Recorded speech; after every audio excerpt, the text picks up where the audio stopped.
Today, let's talk about the passion of the mead. We had such good luck with the Tazo chai that we thought, hey, you know what? Somebody suggested that we use this. They used it to make a mead. So we're like, hey, yeah, why not? So we grabbed a couple of boxes of it and let's just check it out. This is the Tazo Iced Passion Tea. I happen to really like the Passion Tea. I think it's great. It's a hibiscus blend with orange peel, rose hips, and passion fruit. So all those things together make for a really nice thing. Now I know what you're saying. Well, probably you don't like passion fruit, but I like it in this. Okay, mixed together, I actually like it. Looking at the sugars in this, there's 5 servings per carton. There's 8 grams of sugar per serving, so that's 40 times 2. There's 80 grams of sugar. That doesn't equate to a whole lot, but let me get out the calculator teacher said I would never have and figure out just how many gravity points that's actually going to add. So it's really, really simple. It's 80 divided by 454 times 0.046, because that's how much gravity a pound of sugar would put into a gallon, gives us 8 points. Okay, so it's almost not even a consideration in this. Now let's look at ingredients. We have water, hibiscus, flowers, natural tropical flavors. See, the natural tropical flavors, that's the only thing that kind of makes me go, but you know what, it's okay. Citric acid, maybe, but it adds a nice acidity to it sometimes too, so it could work. Licorice. Okay, we both hate licorice. It's licorice root. We both hate licorice root, but you know what? It's okay because you don't taste it in here. Orange peel, cinnamon, rose hips, lemongrass, fruit juice extract. Okay, cane sugar, not a lot. Natural flavor and citric acid. So they have citric acid in here twice, because it's part of the infusion and it's part of a separate thing. So there's probably quite a bit of acidity in here. And I know from drinking the tea that there actually is. So I don't think we need to worry about adding any acid blends or anything like that. We're going to keep it pretty simple on this one. I don't think there's a lot of reason to add a lot of stuff. We also know that come finalizing and when we do our pre-ultimate tasting. An ultimate. We can determine then if we need to add more acidity to that. And we can simply put in like a lemon juice or a lime juice, depending on what our flavor profile, or acid blend at that time. Right. Okay.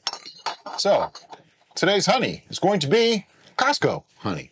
There's several different kinds of honey at Costco. The actual wildflower honey, the Kirkland brand, is probably the one you want to use. It seems to be the best one based off of what people have told me. Now, I'm going to use 3 pounds. That's going to make a little bit of a higher gravity because remember we have 8 points here and then 1.105 from this. So it could be like 1.118 or so starting gravity, which is a little on the high side, but it's okay. This will just end up being like, 14, 15%. It's all good. Don't worry. Do you mean to stand up to watch? Or? No, I think I can manage. Okay. What she means by that is if you don't watch what you're doing on both ends, you can overflow your funnel with honey because it runs slower. Yeah, don't do that. Trust me, I've done it. It makes a nasty mess. I forget which video that was, but it was in a video. We showed it. Yeah. We've had some interesting oopses over the years, kind of.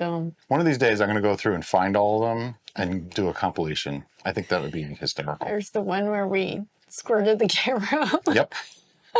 5 years, 600 videos, something's bound to happen, Okay, we're at 2 pounds and almost overflowing. See, that's what I'm talking about. I wasn't really watching. I get talking, 2.1. Now, the problem with this is the scale will eventually turn off. Yeah. Even though it's weighing something now, it'll turn off. I don't know why it does that. All of our scales do that. It's like you got this window to get all the honey in there or else it's going to shut off. I need less than a pound to go. I'm gonna risk it. Do it in a very thin ribbon. And now it goes out as fast as it goes in and you should be okay. So we're at 2.996 pounds. I'm calling that 3 pounds. It's good enough. Now we get to wait for all that to come out. What is today's date? It just timed out. What's today's date? Today is May 16th. The honey's almost out. So I want to shake these up real good. Make sure all the stuff on the bottom, if there is any, comes out. I've never actually had this exact product. I've had their hot teas. I've never done the iced tea version. But a lot of people say they love it. We're going to use some of this to rinse the funnel out and make sure we get all the honey out. It's almost gone. Come on. You can do it. You can do it. Cheering your honey on is optional. It doesn't work. It doesn't have ears. Okay, it's very pink. Oh, I broke my own rule. You're supposed to pour them this way. See how it's not doing the gloop, gloop, gloop thing? Now, this is a concentrate. You're supposed to mix it with equal parts of water or like, you know, whatever liquid you want to use as your substrate. But we decided, because we're making a mead, we want it to be full strength. So we're going to use 2 of these, and we're diluting it by maybe half. I mean, we're not doing equal amounts. We're definitely doing like 50% of it. Yeah, you know what I mean. All right, so now I want to mix this up. But first, I have to get rid of these. Okay, now it's time to get the bejesus out of this. So I'm going to mix the bejesus out. Just like that. Just stick a bung in there and give it a good mix. I'm switching arms because it's easier. You want to mix until you don't see honey anymore. See how it's all sticking down there? That is not done. Now, a word about that. If you're not concerned about your original gravity reading, which you should be, then you don't really have to worry about mixing this super well, okay? The original gravity reading, as long as we know how much we put in there, it's probably not going to be sky high. It's all good, okay? So that's fine, but I still don't recommend that because we actually did a test on that, and it will get to all that, and it's kind of like self-feed, step feeding. It's kind of interesting. It works, but I want to be able to give you an accurate reading, so that's why I'm mixing it up. Tell them about oxygenating. So oxygenation is important at this step of fermentation. And the reason being is that yeast, in order to produce alcohol, need to get together and multiply. And but what do you call it? They do the funky dance of love, which there I was corrected because apparently yeast are... whatever. They don't do that. Right, they just but that's the idea. And become 2 yeasts. Anyway. But they do share genetic material in some way. Otherwise, they would have serious problems. True. So anyway, they need oxygen to do that, to replicate and be fruitful. But once fermentation has started and alcohol is present, then you don't want to add oxygen, because if you add oxygen once the initial beginning of alcohol has been created, you could possibly activate an acetobacter and turn your lovely brew into vinegar, which, if you're planning on making vinegar, is completely fine, but if you're not, it's not. Still not mixed. I can see a whole layer of honey at the bottom. The heck, man. See? So normally when we're doing a more traditional style mead, we use warm water to make this process a lot easier. But because we're using our concentrate and we had no means of heating the concentrate, it's taking a while. In other words, I should have put the water in first. But had I put the water in first, I might not have had enough room for the concentrate. Yeah. So that's why I put the concentrate in first. Make sense? My story, I'm sticking to it. At this point, though, I am going to add our yeast nutrient, which for that we're using Fermento.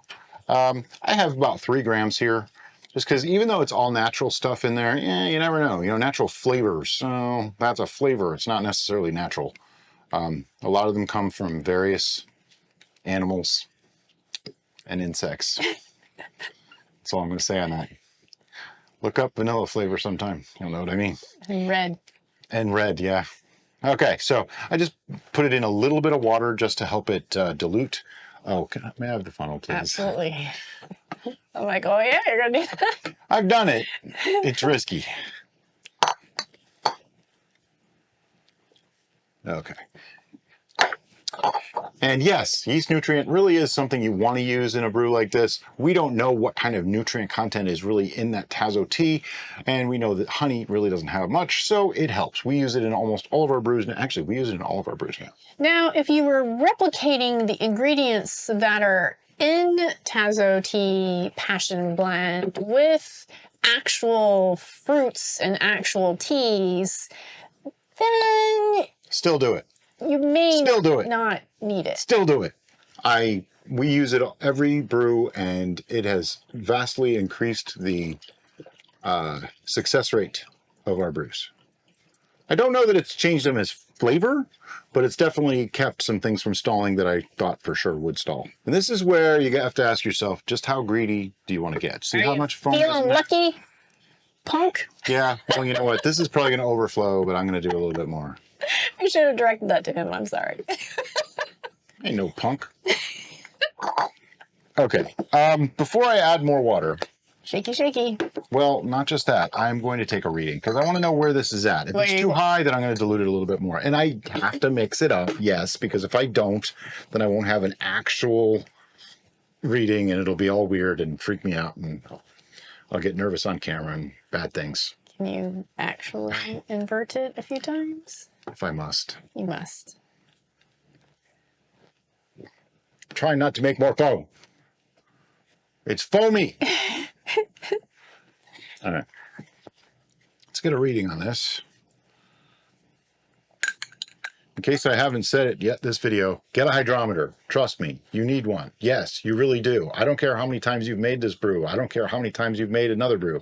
You never know what yeast are going to do. They're a living thing. If you're not sure what I'm talking about, I have a video just on that. It comes up a lot. More than it should. That said, if you really don't want to invest in a hydrometer, it's totally fine. It's just 90% of the comments and 90% of the questions that we get on our channel when someone has a problem are answered by, did you take a reading? Oh, it's pretty much right where I thought it would be. 1.120. I'm good with that. So no more water? If I put more water in, here's what's going to happen. That foam is going to get pushed up into the airlock, make a mess, and possibly lose the extra water that I would have put in. So better off not putting it in there in the first place and then not having the problem. Or you can take the risk and maybe it won't foam over. So is that reading our original gravity? That is our original gravity reading, 1.120. 1.120. Now, what I'm expecting this to taste like is something like a hibiscus blend mead, which should probably be really, really nice. I actually have high hopes for this one. You don't need this for the yeast. I don't need this for the yeast. So I had this at 32. Like just the mark above 32. And we used 10. Or we left 10, so we used 20. We used 12. No, 22. 22 ounces of water for those of you at home keeping track. Water to a gallon. That's what you want. Now for yeast, because without yeast, this probably won't do anything. I mean, it might actually wild fermentation, but we're not after a wild fermentation. We are after a yeast fermentation. We are going to be using the 71B. Why are we using this yeast? Well, because I like it. We've had very good luck with it, and we have quite a bit of it because I just bought some. Now, the reason why we like it so much is that it seems to be particularly fond of our particular environment. Right. So that more than likely is going to... You ready? Back door, back it! Somebody said I didn't do it last time. Yeah, I did. More than likely, you're going to have your own yeast that's really going to thrive in your environment. So we encourage you to experiment and try out different yeasts. The thing you want to keep in mind in using our recipes is you want to get a yeast that's going to have as similar properties as the yeast we're using. And by that, I mean their alcohol tolerance and any esters or flavor additions that they're going to impart to the brew. Just a word about yeast. They all do the same thing in that they all ferment, they all make alcohol, they all do that. But they're all a little bit different. There's subtleties, okay? They're different strains for a reason. Otherwise, there'll only be one kind of wine yeast out there.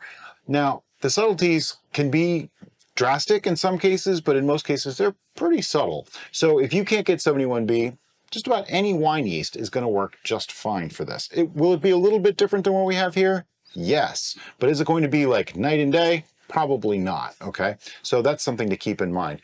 We really like 71B, and Derica touched on this, the environment thing. There's two reasons to choose a yeast. Well, I guess there's more than two. The two basic reasons are, does it have the characteristics that you're looking for your particular brew? Like, does it keep the color in reds? Does it have the alcohol tolerance that you need it to have? Does it produce this certain ester that you want in that brew? Does it work with the ingredients you're going with? That's the first thing. The second is environment. Like we're hearing about Kvike yeast a lot, where they don't give off flavors in very high temperatures. And a lot of people are asking us, have you tried that yet? And my answer is always no, because we don't actually ferment at high temperatures. We live in Florida. Yeah, it's 90 degrees outside, but it's 75 in here because, you know, we're human and keep it cooler because I don't want to live in 95 degrees. It would be very uncomfortable. So that is something to keep in mind too. Like we get a lot of people say, oh, I live in a very cold climate. Okay, do you ever put the heat on in your house though? Because just because it's 30 degrees outside doesn't mean you keep it 30 degrees in your house, most likely. It's also important to know what the temperature is in where you're keeping your brews. Yeah, so different parts of the house say might you be different live temps. in the north where it's colder, and you do heat your house where you are, but you keep your brews in the basement. Well, in the garage. Then you need to take in consideration what that temperature is, not what your interior home temperature is. If you're cold, they're cold. Bring them inside.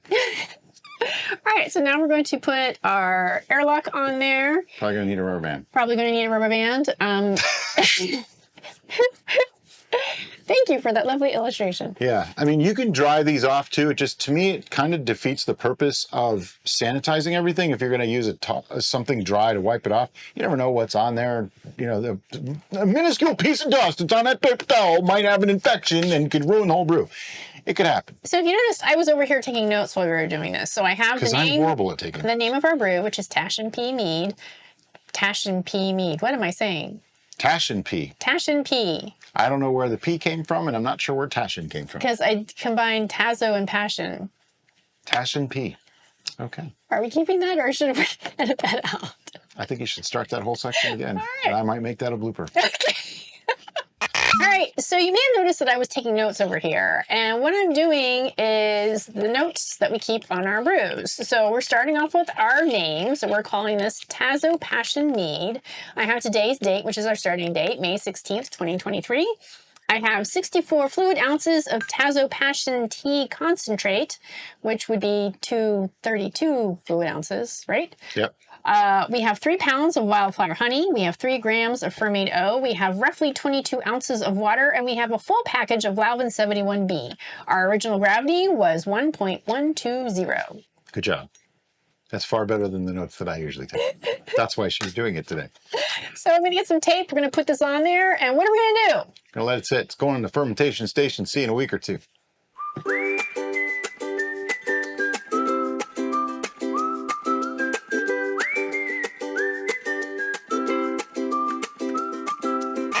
It has been 3 weeks. That airlock doesn't look like it's doing a whole lot. Time to take a check. Now, I have given this a few swirls along the way. Is that absolutely necessary? No, it just makes me feel better. It's just a thing. Degassing is good, but, you know, I just like to do it once in a while.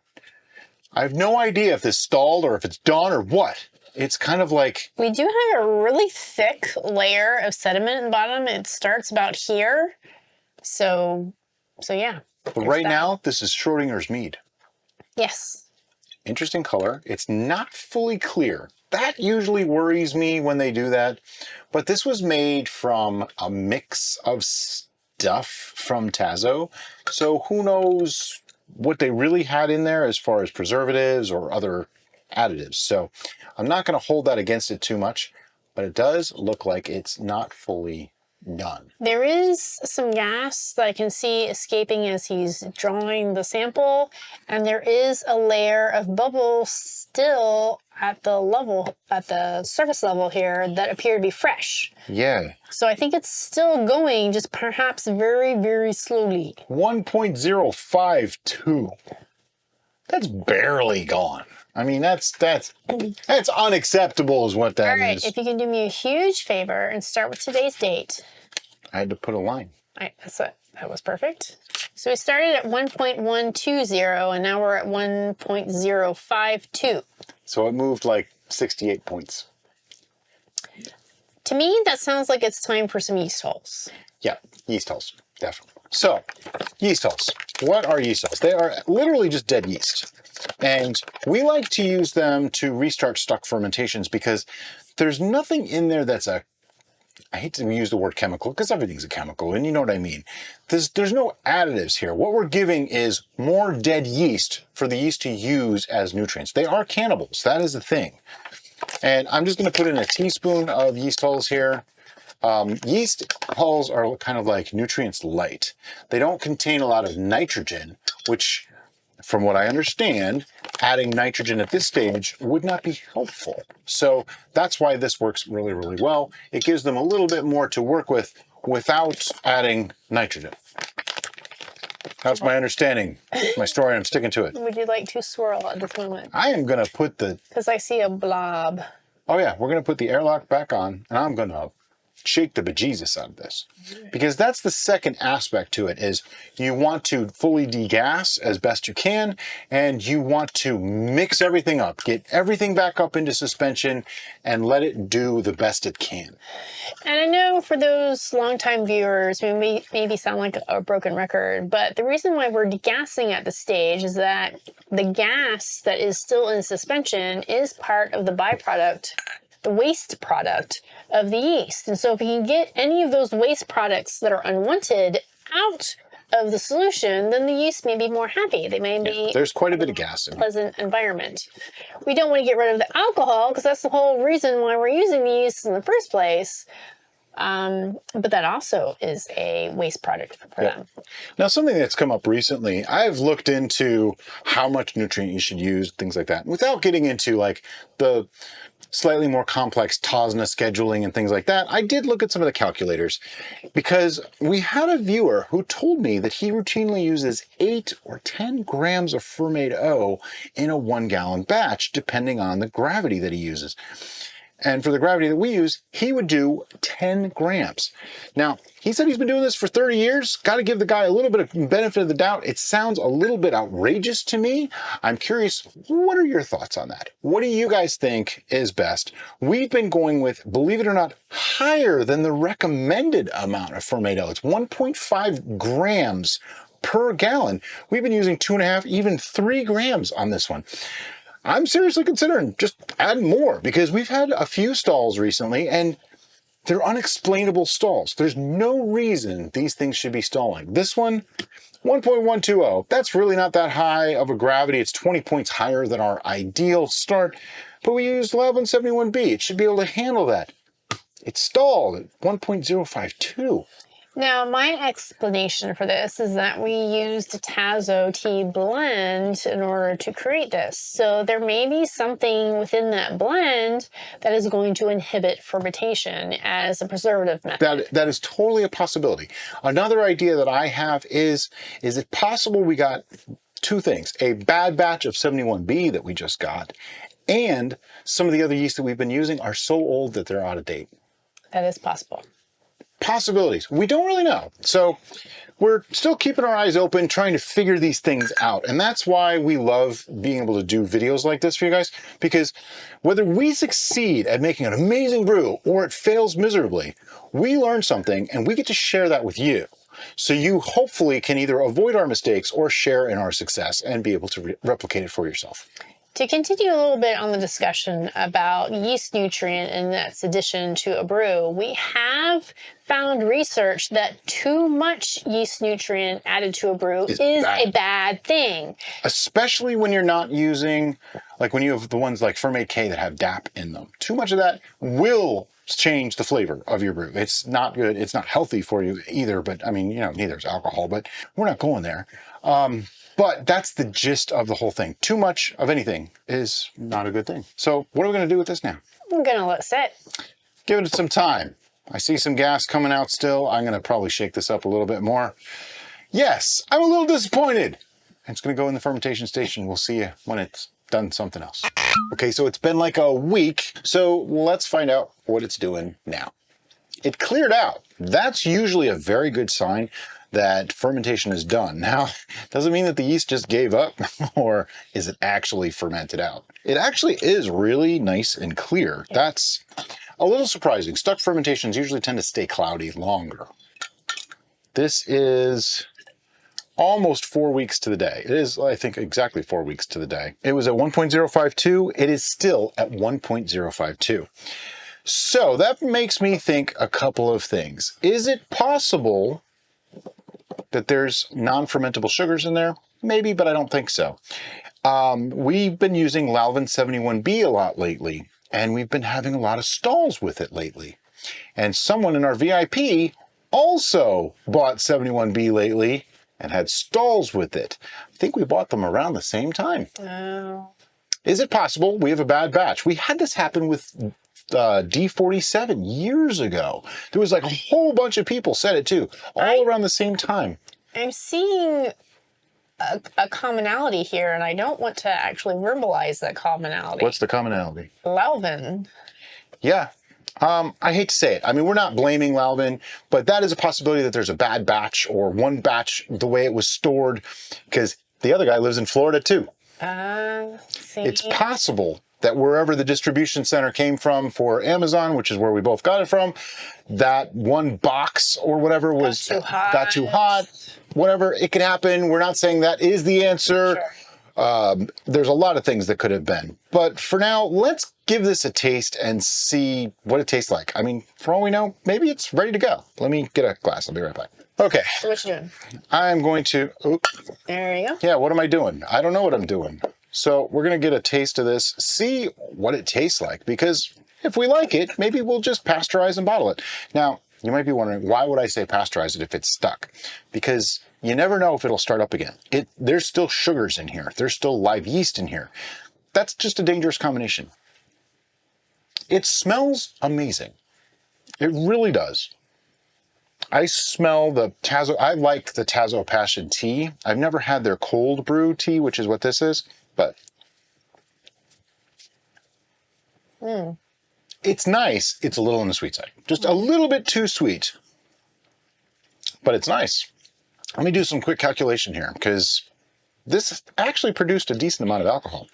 So this started at 1.120. It ended at 1.052, which is a little higher than I really would like. Now, that's not super high, but I think that's still on the verge of my 135 coefficient number, so I'm going to go with that, times 135. Gives me 9.1%. It's in the wine category, mead category. It's. What do you think? I agree that I feel it's too sweet on the palate. For something this young and this kind of in limbo, the flavor profile is actually really nice. Normally when things are kind of stuck, they have a bit of an off flavor. This has no off flavors. There's nothing. Notice the pores are getting larger. It's very hibiscus forward. So initially you're not getting shocked by that sweetness, but the end is almost sickly sweet to me. I'm wondering, rather than futzing around with it so much, if we could do some fancy math with part dilution, part fortification to have it stabilized but reduce the sweetness at the same time. You would need to add quite a bit of alcohol to stabilize this. It's 9%. Lalvin 71B can be as high as 14 or 15. Right. Okay. That's a lot of alcohol. No. It's not a bad idea. I just don't know that I want to go quite that high. Diluting it would make that even worse. Right. Now we'd have to go even higher. Right. Yeah. Think of it like an aperitif, like a dessert mead. It's actually really pleasant. It's got I think the hibiscus and that stuff, the astringency of those things is taking that sweetness down a little bit. It's not, like I thought, oh geez, 1.052, no way. But it's really not that bad. I do get on the end like you're saying. All right. As is, I would not drink this. Okay. What can we do to get you to drink it? But I know, regardless of what we're going to do, because obviously we can't fortify it beyond its tolerance level with any sort of reasonable rationale. But we can fortify it a little and then pasteurize. We're going to pasteurize. So with that in mind, dilution isn't an issue because we're going to pasteurize it anyway. Right. What do you think about racking it? Because there is a serious amount of crud in there, and this is a beautiful clarity right now. Mm-hmm. Diluting it with passion tea. Oh, that's an interesting idea. So, like, make the tea on its own? Yeah. Okay. And then add in, if we want to dilute... We would have to guess. Yeah, but if we're taking it down, like, no, it's not really a guess. Actually, yeah, you can do math. I can do my math and figure it out. We'd probably be diluting it down to like 6%, but that's okay, because then we can refortify with, say, vodka or a neutral spirit and get that back up to, say, 9 or 10% if we wanted to. Right. And the main reason why we would want to do that is to preserve it. Because as we've mentioned before in other videos, the vinegarization or activating acetobacters doesn't really occur once you get past that 10%, and once you get past 15% ABV, the cetobacterists just give it up. They can't deal with it. Okay, so let's step one. We're going to rack this to a pitcher so that we can get a measurement of how much we have. Okay, so we racked it. As you can see, there's quite a bit left behind. I got so close to that. I mean, the cap was in the muck and all that kind of stuff. I wanted to get 96 ounces. I got 94. I mean, maybe it's even 95. Yeah, okay, it's so really close because that makes it easy for me to measure because I have a quart of the Tazo Passion Tea brewing as we speak. But I just wanted to show you guys, that's how much fell out. And that's just all the stuff that was in that tea that fell out of suspension. It's totally normal and it's okay. That just happens to be a lot. And it's very wispy. It was just all over the place. It would have made a real mess. But I know after we add the tea, this is going to sit for a while and it might actually start fermenting again. We don't know yet. If it does, that's a plus. It'll get rid of some of the extra sweetness. So all around, good thing. One sec. Okay, so I have my 32 ounces or 1 quart of our Tazo Passion Tea. Now they are actually different products. The Passion Tea that we use here is meant for, it's a concentrate meant for iced tea. This one is the hot tea, okay? And I'm gonna dump this right in. It's still quite warm. And the reason for that is I'm not really worried about the yeast at this point. If we kill the yeast, we kill the yeast. It might be nice if it fermented a little bit more, but it's not absolutely necessary or even what I'm after. Now, was that a messy pour? Yes, it was. Unfortunately, these Pyrex don't pour. No, they don't pour nicely. But anyway, so now we have 126 ounces of our mead, right? So let's do some math. My math for fortifying works on this too. I checked this and it works really well. We have 94 ounces of 1.052. So 94 times 1.052 equals 98.888. Then we add 32 ounces of 1, so 32, because it's 1.000, there's no sugars in that. Plus 32 gives me 130.888. Now I divide that by the total volume, which is 126 ounces. 94 plus 32 is 126. 126, and we get 1.0387, which I'm going to call 1.039 gravity. So yeah, that's where we're at. Should make this a lot less sweet. Okay, that's the idea. And I can feel it. It's warm. It might actually re-ferment. You never know. I mean, if it does, it does. If it doesn't, it doesn't. We're not all that worried about it. But that's why we're going to put it back into a carboy under airlock. So in case it does re-ferment, we won't have an issue because it can just do its thing. Right, so we're gonna get this back into a bottle. Okay, so we racked it and we even have the airlock and bung back on there and they were a little bit wet. Put a rubber band on there to keep it in place and the rubber band fell off already. There we go, that ought to help. But I did pour a small sample because, we're mead makers and it's what you do. Prerogative. It smells incredible, it really does. Okay, that's far improved flavor-wise. It's not nearly as sweet tasting. The Passion Tea is actually very hibiscus, okay? So it's very astringent. To me now, even though it's less sweet, I'm reading more of the honey. Oh yeah, the honey definitely is coming through. Where before it was just sweetness, I wasn't getting honey. Now I'm getting honey with the Passion Tea flavor. Which is interesting because all the sweetness is from honey. Yeah. But Passion Tea itself is it's not bitter, it's tart. It's extremely tart. So even with that 1.039 gravity now, it's still not reading as like overly sweet, but I get tons of fruity flavors now and the honey. Yeah. It's actually really nice. I'd like to go on record and say, I was wrong before. This is the way this should have been done. And I really like the idea that she had of diluting it. We never show that. We've told people to do it when they get in a bad situation, but we've never actually shown doing it and how to make it work and figure out where you're at. Plus, there's some other things here. This could re-ferment some more. It's possible. It totally could. This could stay exactly where it is, in which case we would pasteurize it just to make sure that it's not going to go any further. Or we could pasteurize it and then fortify it later on to raise the alcohol a little bit for preservation purposes. Because right now we lowered that gravity, but we also lowered the alcohol. So let me figure that one out. Okay, it was 9.2% alcohol before, right? And we had 94 ounces times 9.2. Doesn't matter what that number is, but it's 864.8. And then we're going to add to that 32 ounces of nothing, 32 ounces of zero alcohol.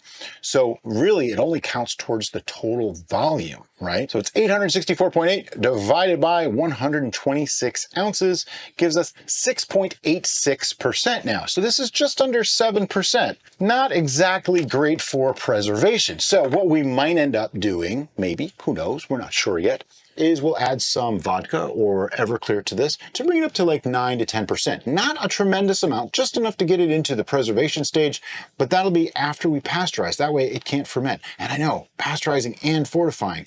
Here's the problem. If we were to try to fortify this up to where the yeast can't do anything anymore, that's a lot of alcohol. I mean, this would be like probably a third to 2/3 or a third to half would probably be alcohol. I could be talking out of my butt right now. I don't really know. I mean, I'm not obviously because it's on the chair, but you know what I mean.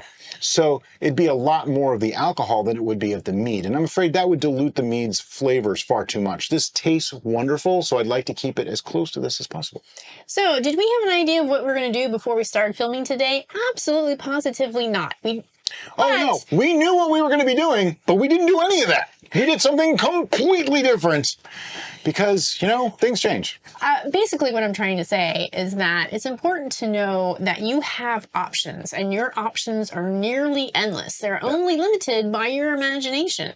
So when you have a difficulty, a thing, an unknown, a situation that you weren't anticipating, knowing what your various options are and being able to think on the fly and think about the flavors that you're working with and what direction is your preference and where you would like to go, you'll be able to pick whichever option is most beneficial to you at that particular time and utilize it. And that's why we're happy that this caused a unique situation that we could illustrate differently from the other times we've solved other unique situations. You know what this leads me to? Knowing is half the battle. G.I. Joe. So what are we going to do with this now? We're going to let it sit. Because I did suck up a little bit of the leaves, but not too much. It's actually still pretty clear, but this should clear out, and we want to make sure that it's not going to actually re-ferment. So we'll see in about 2 seconds, which for us will be like a week. No, it really hasn't been a week. It's been like 5 minutes, not even. As soon as I hit stop on the camera, I said, hey, we should probably take an actual gravity reading rather than just do the math. Yeah, I mean, you know, real versus hypothetical, right? But this also tells you if my math is good or wrong, or how close it is, however you want to look at that. As you can see, though, it is still a really nice clarity. It's not bad. I mean, I'd like it to be a little clearer than that for a finished product, but, you know, it's not bad considering what it is right now. And I know somebody's going to say, oh, but it's warmer. Yeah, so we're going to take that with a grain of salt. We just want to get an idea of what the gravity reading is right now, 1.039. So exactly what I said. Well, it's 1.038, but whatever. It's pretty much exactly what I said it should be based off of the calculations. So, yay. I'm going to pour this back in carefully so as to not add any additional oxygen that we just don't want in there. Put the airlock back on. Stick my notes back on the fermenter. Now what are we going to do with it? We're going to let it sit. And see you in about 4 seconds. Okay, so another week has gone by, and what we want to do now is take a reading. I know, I'm like a broken record with the readings, but you know what? That's a good thing, because taking readings helps you know what's going on. Did you mess up? Is it a good thing? Is it bad? Is it done? Is it still going? Yeah, all those things. So is it 1.039? We want to know, did it continue? Did it keep fermenting? Because if it didn't, that means it's stable. It's ready to go in a bottle. But if it did, we might have to wait another week. We might have to pasteurize. You never know. Only one way to find out. Look at the color on this. It's pretty. Yeah, the passion tea itself is a very gorgeous color.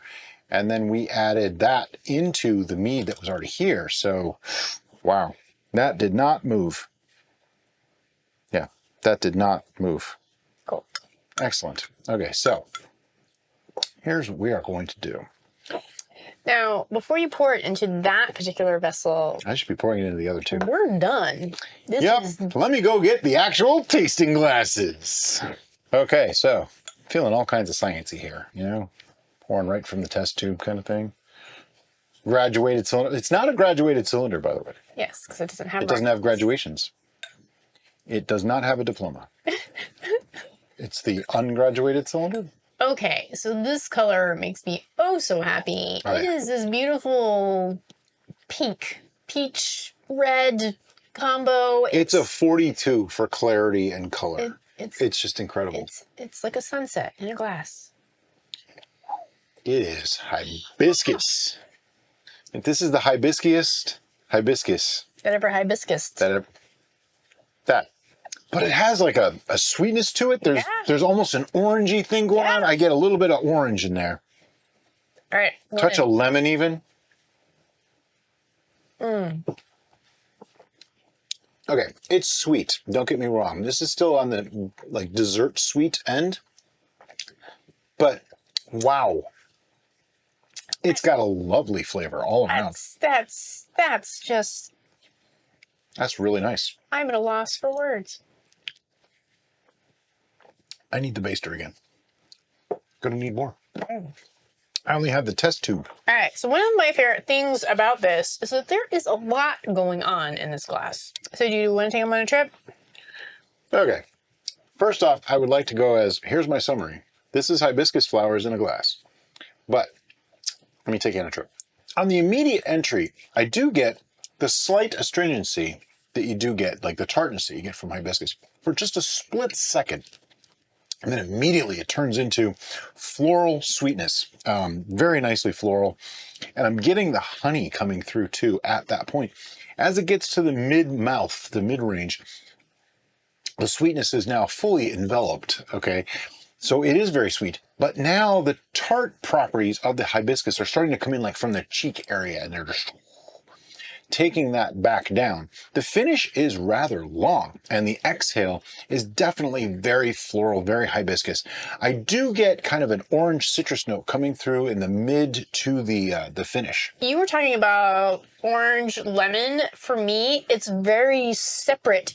Here's orange and here's lemon. Wow. Like they're both there, equal in dignity, and it's lovely. Sure.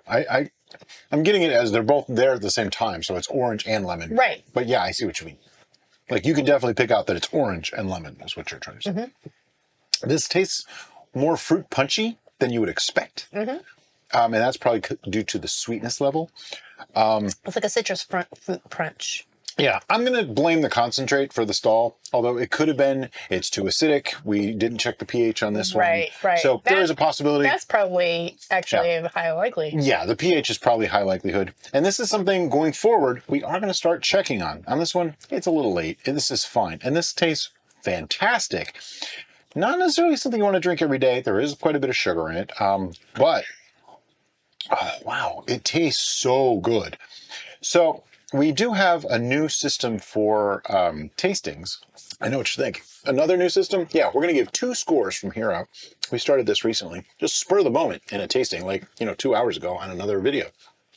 But here's the way this works. This eliminates personal bias, but also gives you personal bias. So we're going to give 2 scores. The first score, we're going to call it a performance score, or unless somebody can come up with a better term, that just doesn't sound very CSB-like. So, give us an idea. What that means is how well did the wine or mead fulfill what a wine or mead of its type should be? How good did it ferment? Was there, is the clarity good?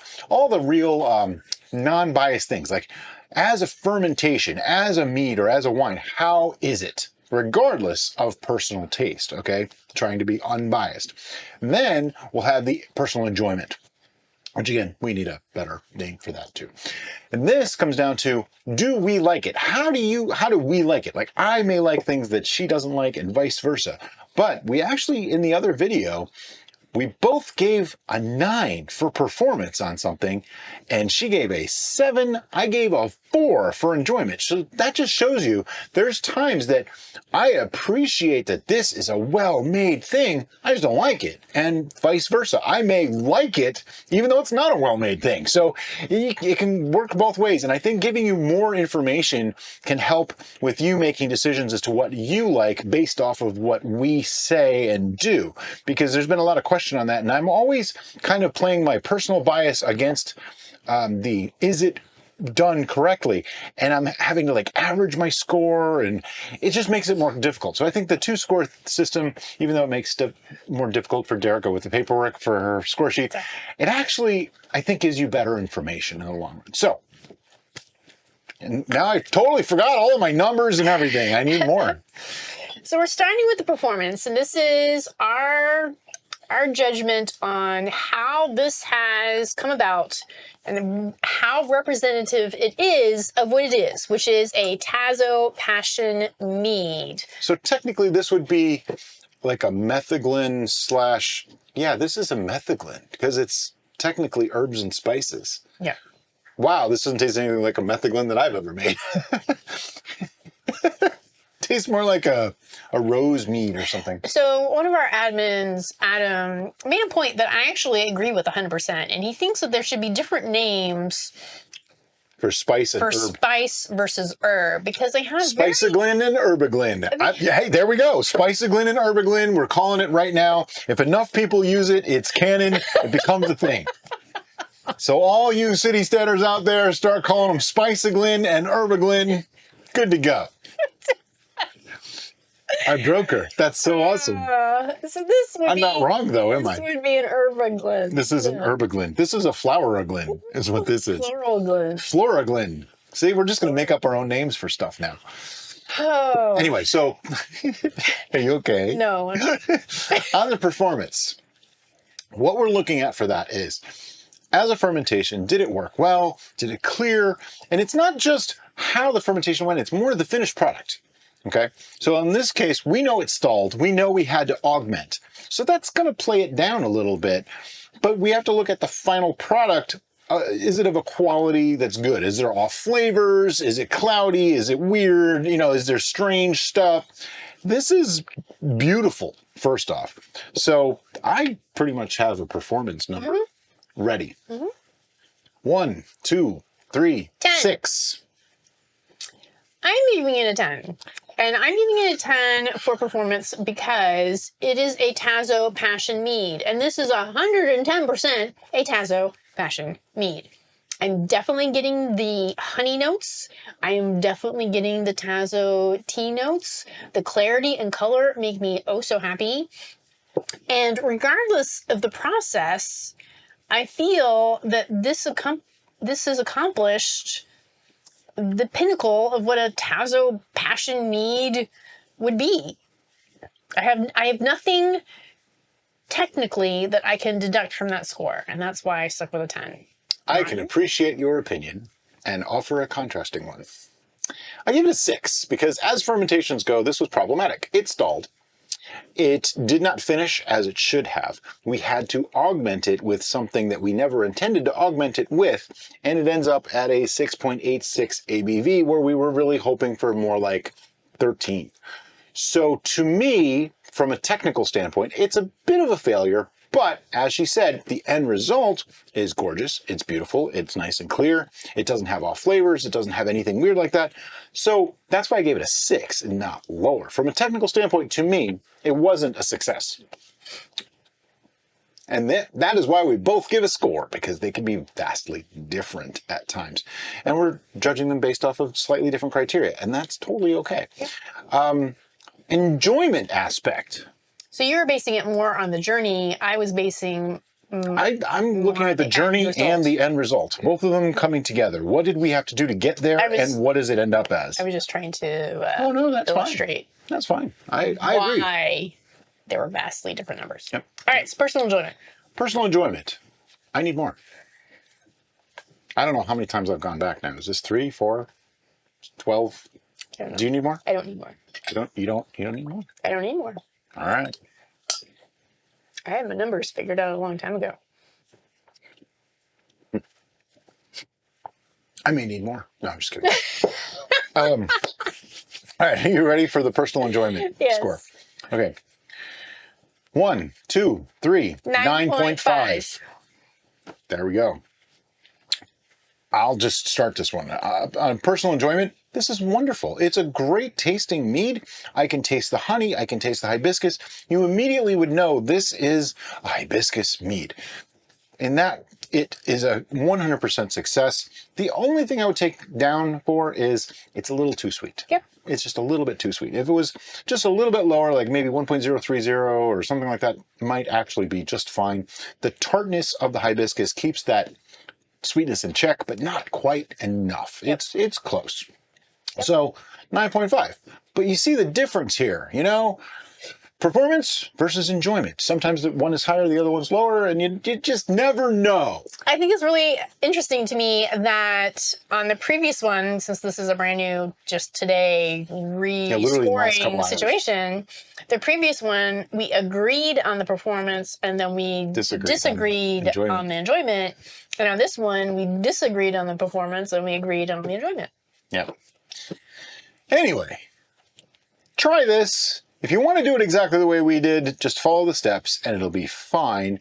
You could also see if you can get it to ferment further. Check the pH, maybe buffer it a little bit. You might get a little bit more out of it. You can also fortify this. That was something that we considered doing to get that 6.86 up a little bit higher. You can fortify it if you want to. We chose not to this time. I think this is good the way it is. We gave it a 9.5. I mean, you know, it's pretty enjoyable. So we don't really want to mess it up or take it in a different direction. So we're going to go with that. And what we're going to do now is let this sit, settle out, we'll bottle it, and we'll be back in a year to give you a full-on, real tasting of how it is then. And as always, guys, thank you so much for watching, and have a great day. Bye-bye.